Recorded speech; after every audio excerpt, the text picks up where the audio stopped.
Well, it all started out with trying to come up with the venue, organizing that with hotel staff getting a great location, and then secondly, finding the great speakers we have. And that takes a lot of work. You have to contact them and make sure that they're going to be popular and sell well, and the people are going to want to come out and see them.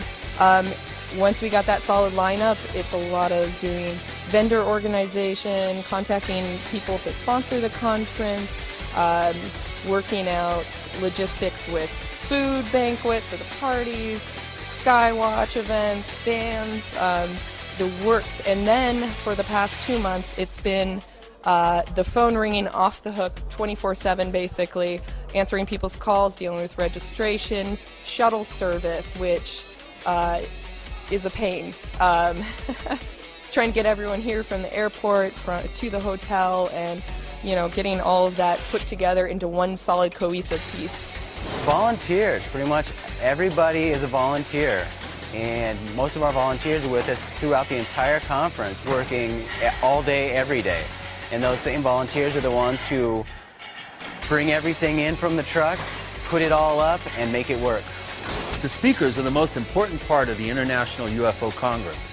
Here are some excerpts from speaker presentations and some of the interviews that we conducted today. As we visited with the elders, we always had the opportunity to have a choice. Our elders would say, "You make no mistakes." Of course, are the ones who signed the treaty itself. Which is why I said this is so stupid when I hear that people in different countries, and the Russians know better, want to work on missile systems. What? Article 6. The provisions of this treaty that ban all space-based weapons shall apply to all nation states, whether or not they are signatories to this treaty. And we have ways. Okay. The treaty shall enter into force upon the signing and ratification of just the first 9 signatory nations. This treaty is open to all nation states for signatures. If they don't sign it, they can come into it at any time. But I think the point is that societal resilience is perhaps something we should be considering. Both as individuals and as societies, I think we are able to handle big news.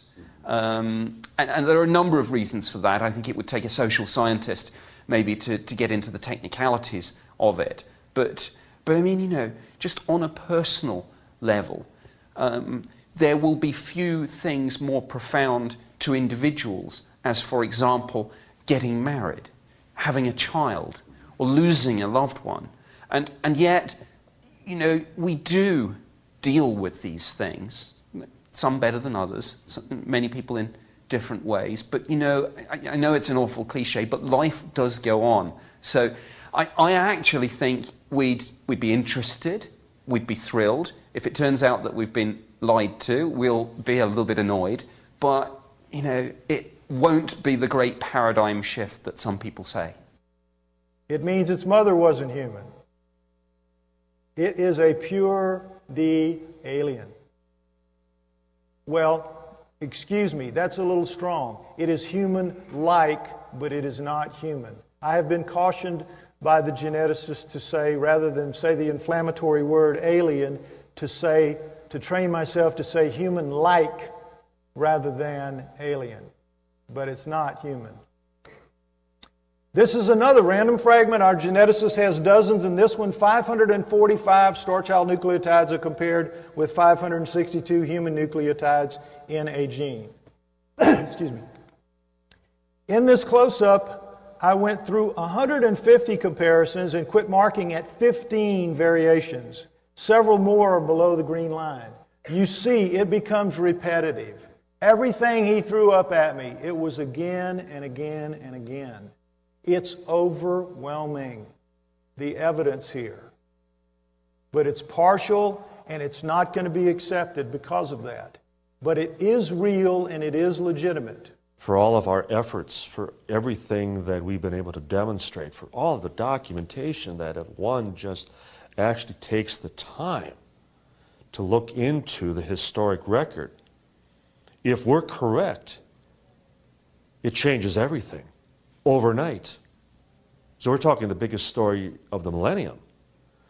But if we're wrong, it doesn't change anything. You know, the world goes on, the status quo, is maintained and nothing's changed. The difference, though, in dealing not with the skeptics, but dealing with those who would label us as being the fringe minority, being the kooks, being, relegated to a single shelf within a bookstore that you almost have to look over your shoulder, make sure nobody notices that you might be pulling a book off of that particular area, is that if they're wrong, and for all of their damage control, these useful idiots that have made it their life's mission to character assassinate, to destroy the witnesses, destroy the messengers, destroy the message. If they're wrong, who is guilty of the greater crime, at least in my eyes, for having deceived the public, deceived the masses, deceived the world for all these years? And it's a constant challenge I will raise with a healthy skeptic.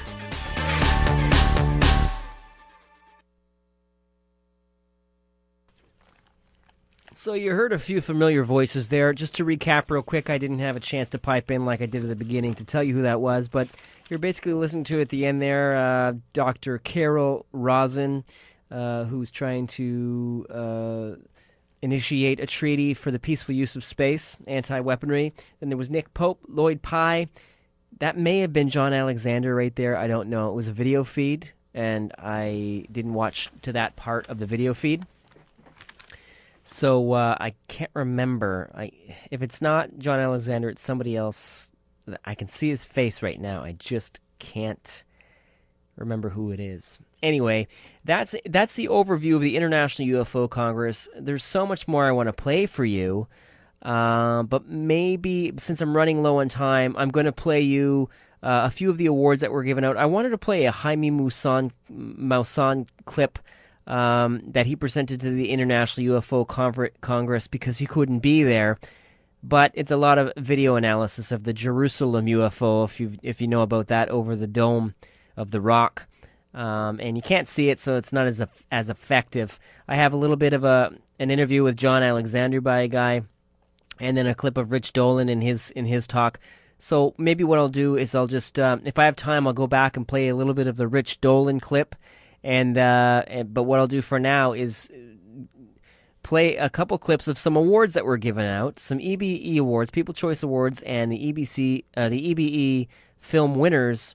But first, I'll give you the Researcher of the Year, Leslie Kane clip, a play for you. She won this at the IUFOC Researcher of the Year, Leslie Kane. Here she is on the unified field.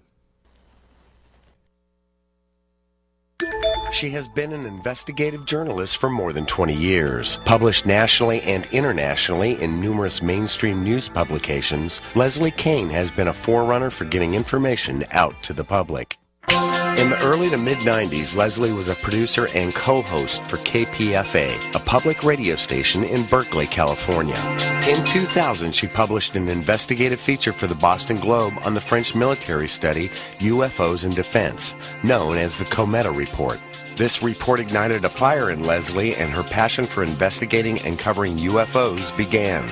The very next year, her story about pilot sightings and aviation safety was published in the Providence Journal and syndicated widely. A series of additional serious mainstream stories on UFOs followed.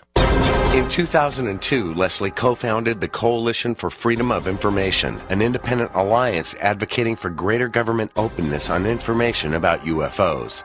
As director of CFI, she was the plaintiff in a successful 5-year Freedom of Information Act federal lawsuit against NASA, seeking files on the famous Kecksburg UFO crash case. That effort earned the public backing of John Podesta, President Clinton's former chief of staff, who stated that Leslie Kane's victory is a triumph for open government and the spirit of inquiry. In 2007, Leslie and filmmaker James Fox co-organized a landmark national press conference in Washington, D.C. on official UFO investigations, which was covered by media around the world. A group gathering here in Washington to talk about their UFO sightings, but this apparently is no crackpot convention. Former high-level government and military officials are among those sharing what they've seen in the skies.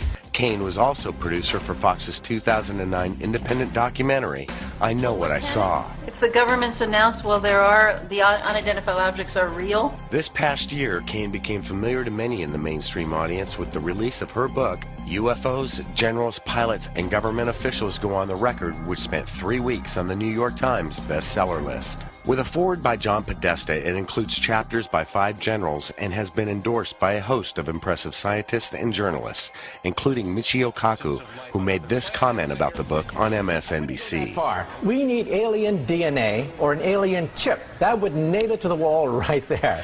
We don't have that. We don't have the smoking gun. But this book is as close as you're going to get to the smoking gun. We're talking about senior military officials who were involved in the investigations of these incidents saying we are clueless.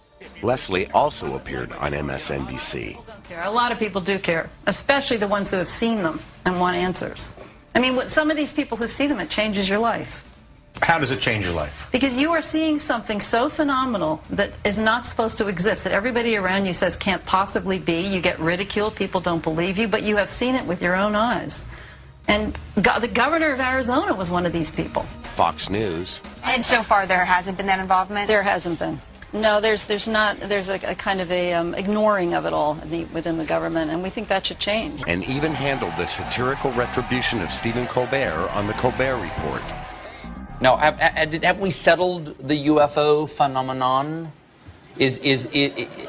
Why write about this now? What gave you the impetus to reopen the X-Files?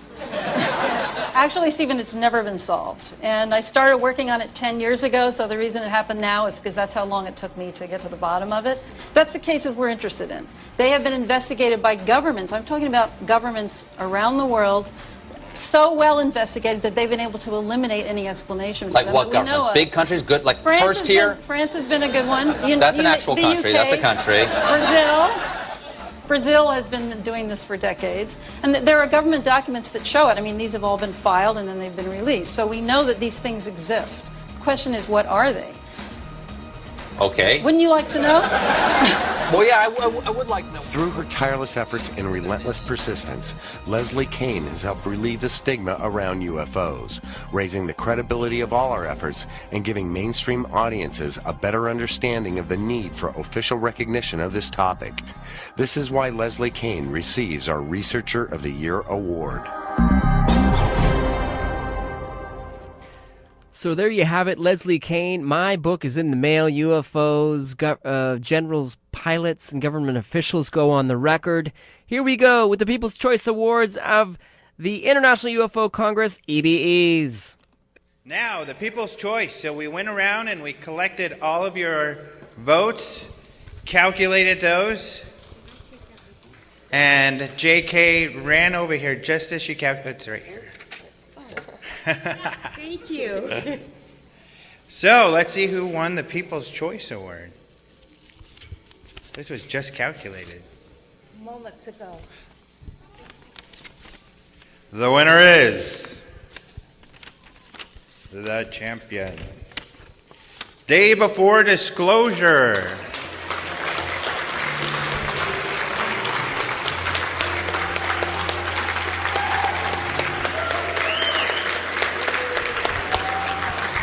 Produced by Voices of Paradigm.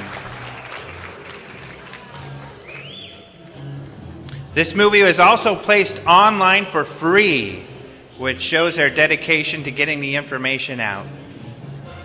All right. Congratulations.